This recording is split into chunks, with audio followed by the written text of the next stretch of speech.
Hello again, welcome to this video. The purpose of this clip is to look at clauses 8.2 and 8.3 of ISO 27001, which is looking at information security risk assessment and information security risk treatment. Before we look at the criteria, I just want to put the whole thing into context.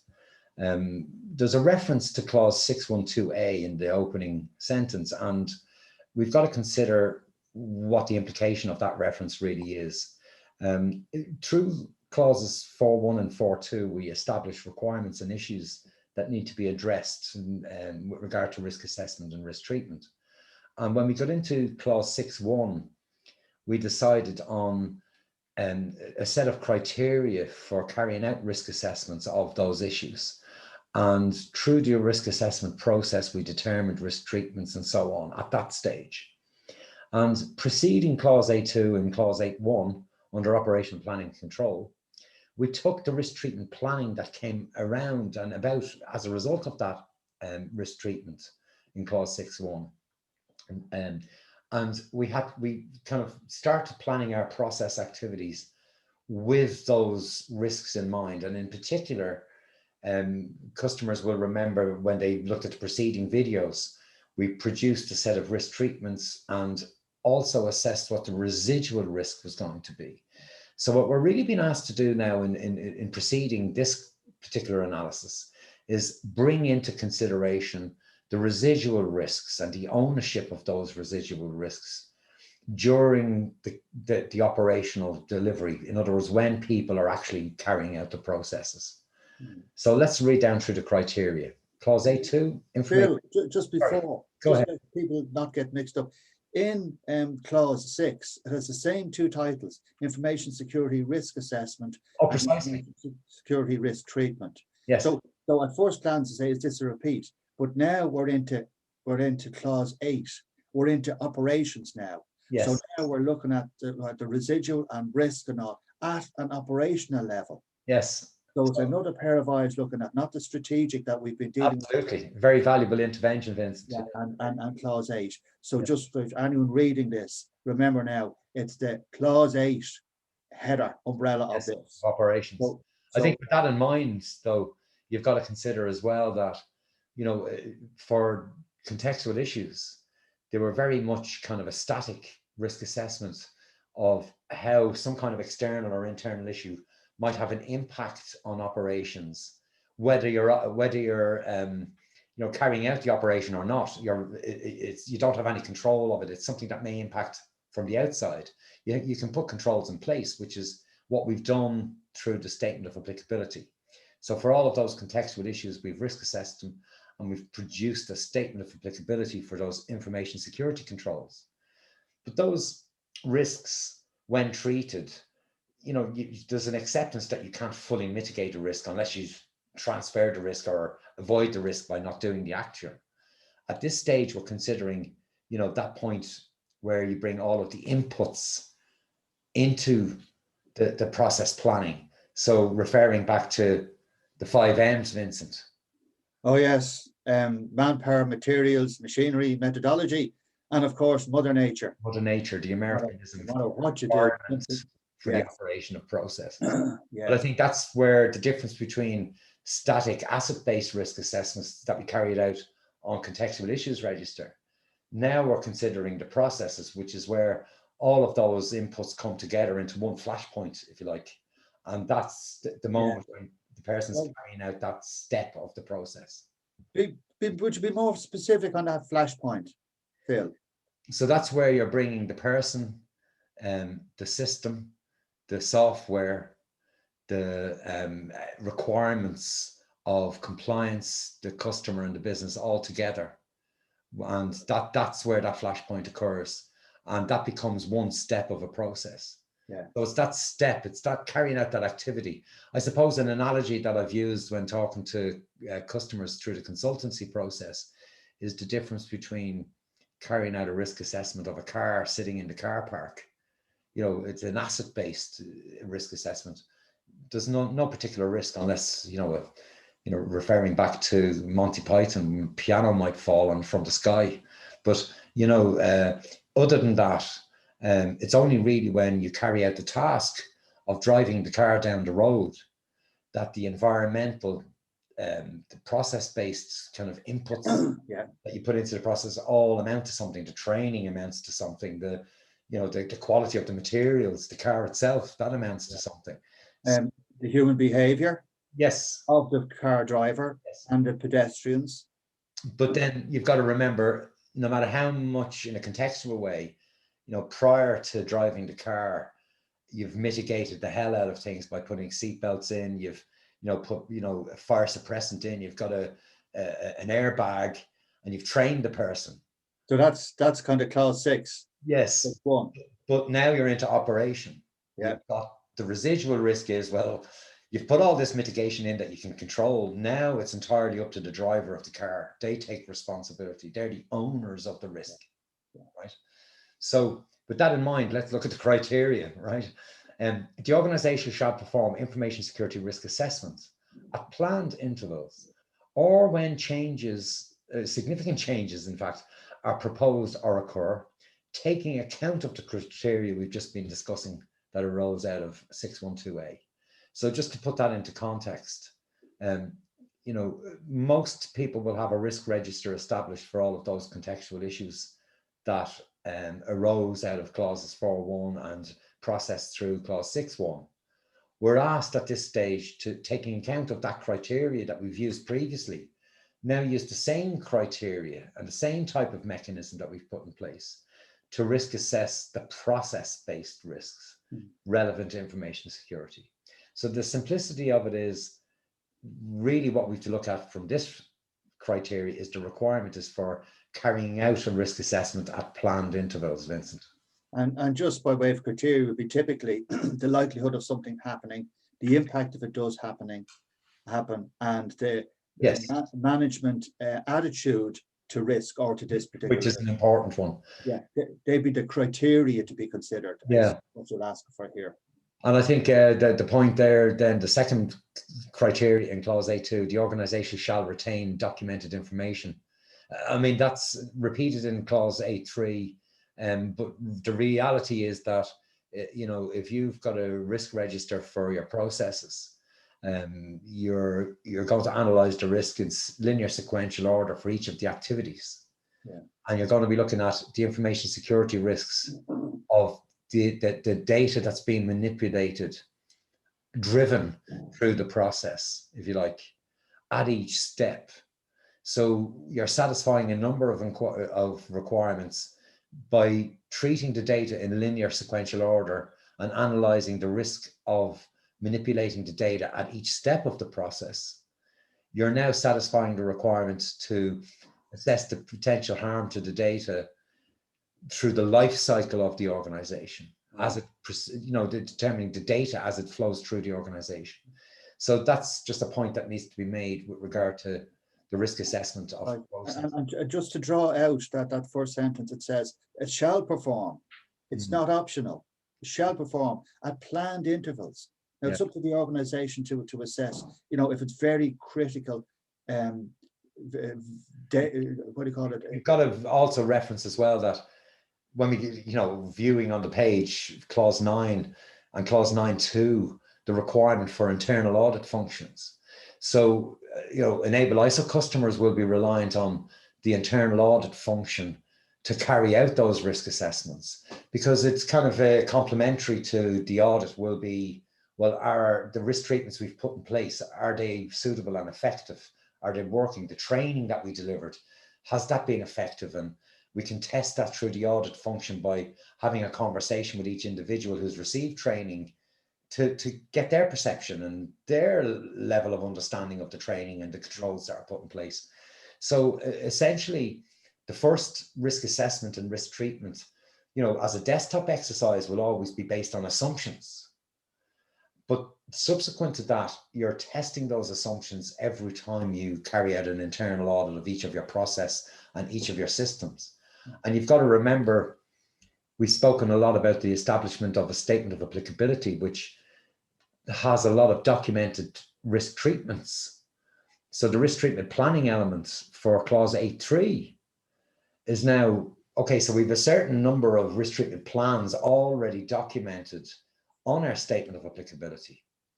And some of them will be concise and contained entirely within the statement of applicability. And some of them will be described in summary and refer to where we've taken risk treatment planning as a series of activities and we've treated them as a process, right? And documented those accordingly as a process within the management system. But I think what has to be considered there is, you know, even your risk treatments need to be tested for effectiveness as part of your internal audit function to satisfy this criteria. You know, the organization shall implement the information security risk treatment plan, right? But later on, then we're being asked to validate the effectiveness of that risk treatment plan. And I guess, you know, the documented information and planned intervals is what we're considering here when we think the totality of the two clauses combined. All right. Any comment, Vincent? And just teasing out, will we read out the 8.3 first? Finish out the reading of the text, right? Yeah. 8.3 says information security risk treatment. So in the previous subclause, we said we'll assess it. Yes. Out of that assessment, we have to decide what we're going to do. How do we treat this risk? So let's read it. The organization shall implement the information security risk treatment plan. The organization shall retain documented information of the results of the information security risk treatment. So again, same old, document what we do and what we decide to do, we document always. Yes. But the organization shall implement the information security risk treatment plan. That's saying is go do it. Something could be from the assessment could fire up something really high risk that needs attention right now. Or it might actually from the assessment say this is a very, very low and we just accept it because it's highly unlikely to happen. And if it does, it's not of great consequence anyway. So the treatment could have a variety of ways of being done. Well, I guess one of the things when we refer back to clause 6.1 in particular, and I don't want us to go looking at that clause now because it's already been serviced in a previous video, but we've got to remind the viewers that, you know, when we consider the criteria for risk treatment, there's a requirement for that risk treatment to be proportionate to the potential impact of the consequences of inaction. So, you know, it's not the risk, implementing the risk treatment plan isn't just throwing a switch. It could be that there's quite an elaborate series of activities that need to be carried out in order to implement that risk treatment plan. So, for example, following a major incident, there could be a mitigation that's required as an incident response. And, you know, you've got your initial risk treatment, which is prior to carrying out the work. And then you've got a risk treatment plan that might be deemed to be for the residual risk. So the residual risk might be that we've put a technical control in place to protect ourselves against hacking from malware attack. But one day somebody came up with a loophole or a get around or found a flaw in that particular malware protection, and they managed to get through. And it caused an interruption in our ability to deliver services or availability of the website for people to access their accounts and so on. So it might have caused some downtime. And then we responded with an incident response plan, right? That was documented as a series of activities. Well, some of those activities of themselves can be, by their very nature, risky. You know, the actual risk treatments themselves can be risky. So it's worthwhile documenting them separately. Yeah. Where it's complex, but it would be also quite acceptable in your risk register to, if it's a straightforward, simple activity to mitigate that risk, it's quite acceptable to just contain, like you use the risk register, the mechanism you use for documenting the risk treatment can be just one cell of a spreadsheet if it's a straightforward activity. It's only when it becomes complex and becomes inherent with its own risk, that's when you would need to document it as a process, and that would be the approach we would take. So the risk treatment plan, you know, don't take it or don't interpret it as being, oh, we need some kind of a lengthy 40-page plan to offer to the auditor. The auditor's expectation, if your, you know, risk treatment plan is press the stop button, that's it, that's all you have to do.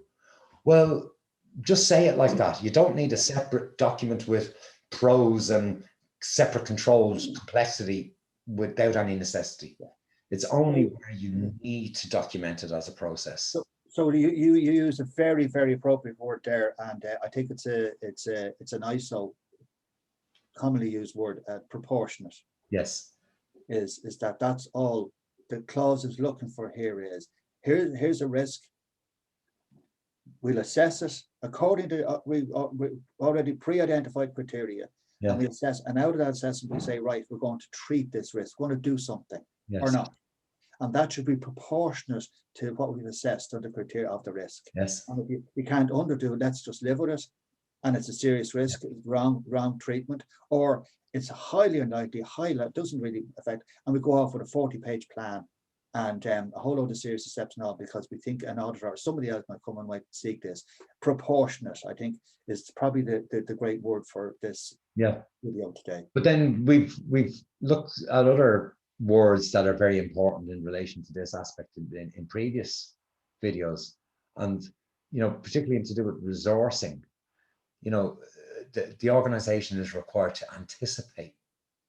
So your risk assessment, that word comes into play again. You've got to kind of anticipate through assumptions and learned experience and organizational knowledge, referring back to clause 7, you know, this whole area of organizational knowledge, you know, comes into play, because your mitigation could come about by making people aware of knowledge gained through learned experience. So, you know, organizational knowledge has a place, particularly with preventive action and risk mitigation. So, you know, you can't ignore that as an input into your risk assessment, risk treatment planning.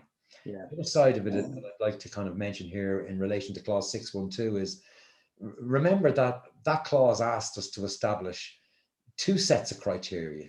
One, obviously, for the risk assessment, and secondly, then for risk treatment. But it's also for risk acceptance, right? So, you know, it's quite acceptable for an organization to say to an auditor, we've decided that we're not going to treat that risk, even though there's a potential impact that might interrupt us in our stride, or we, you know, but here's the thing. You know, that constrains the organization in some way that's justifiable to accept the risk without mitigating it. But you'd have to be able to show an auditor that there's a rationale there that makes sense. And I think the other aspect that needs to be considered, if you decide to accept a risk without mitigating it, you've got to be able to justify that in some way. Or if the potential impact is significant and you still want to accept the risk without mitigating it because you want to avail of an opportunity that arises by not mitigating it, well, the expectation of an auditor would be that you'll have a seriously well thought out incident management plan and business continuity considerations well accounted for in your planning. Right. So the residual risk after mitigation is the same as the full-blown risk or the consequences in inaction, because you've decided to do nothing, right? Well, an auditor will expect that there'll either be a totally insignificant likelihood, you know, really it's the rationale supports the acceptance of the risk, right? Or if there is a negative impact likely, and you're still deciding not to mitigate, the auditor will expect that, well, you've got a team of people trained up in how to respond formally to that risk manifesting and impacting. Right. Any thoughts on that? No, I get that. Is that, but ultimately, where you decide where you mitigate, that means you do something to offset, or you say we won't, because let's say you have a printing machine and it needs to be serviced. Yeah. And it's overdue. But you know what? There's a huge contract about to come in. You've got it in mind. Overlook, and we're going to overlook the due or whatever because the opportunity is so great here. Yeah, there you go. Well, then, what do you do? Well, then the auditor, in fact, common sense, the management of the company themselves say, look, we're going to keep the machine running. Well, look, here's the thing. You've got it nailed with regard to an ISO 9001 kind of quality or qualitative. Yeah, from a quality point of view, yes. Yeah. But, you know, you've got to think of it now from an information security perspective, because, you know, if we decide, for example, that we're not going to use encryption, right? Because there's a lot of controversy about encryption as a risk treatment, of whether it's mandatory or whether it's not. Now, we always recommend people to consider that other criteria for where it's within your capacity to do so, switch the damn thing on, right?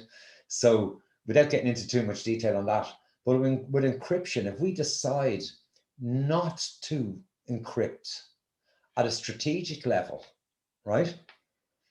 Well, now the potential for, you know, exposure to risk, you know, where encryption may have protected us had we switched it on, we've increased the likelihood now of a malware attack, or maybe social engineering where somebody might discover a password by guessing a few times.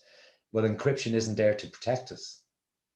So, you know, it's you know, what are we going to do then in response with regard to incident management and business continuity? Because now we've got to demonstrate to the regulator, if there's an inspection after we've had 1,000 complaints into the regulator, that, you know, files have been released to public, you know, sensitive information was disclosed, and the regulator comes in and says, hey, why didn't you turn on your encryption as a risk treatment? Well, we've got to then substantiate that and show that, well, turning on encryption would have constrained us from operating, would have maybe prevented us from delivering our products and services in some regard. You know, or we'll be slapped, you know. Yes. and that the management have to be able to stand over that. Yes. That position and have that, and again, it says document, everything documented here, and clearly documented if you decide to do or not do. Yes. It's clearly. So I guess we've covered the criteria reasonably well. I'm hoping that, you know, the couple of examples we've used are of use to the viewer and make. By the way, the example. Sorry, Vincent. The example I gave of the printer, yes, it was more to do with quality and business continuity than information security. I just wanted to labour the point about that, but really, it's information security we're talking about here. And I just add, yeah, we this is a fairly long video, but in order, we really wanted to get into this risk assessment and treatment at this level, because it needs the right attention and formality given to it. Yes. An explanation of what's really required here. So we've had a longer video. Yep. Yes. And we just want to point people, you know, two ways back towards clause 4.1 and clauses 6.1 as well, you know, about taking those issues through a risk assessment and the residual risk that results from that risk treatment early on of the strategic risks. We bring that consideration in through clause 8.1 in our operation planning and control. And now with that residual risk in mind, now we consider the process activity through the processes, and where everything comes together and has that moment of that spark, that point where the flashpoint, as we've described it, of where the environment and the operation and the different systems and the people and everything all come together, creating that exposure to risk. So that's a very important consideration, and that's the reason why we at Enable ISO take our customers through that analysis of the risks step by step through each process activity. So I think there's probably more than enough information contained in the video that we've just been through. Yeah. And if there's anything further, you can get myself and Vincent by email, or you can contact us through the chat box on the website. Okay, that's it for now. Happy days.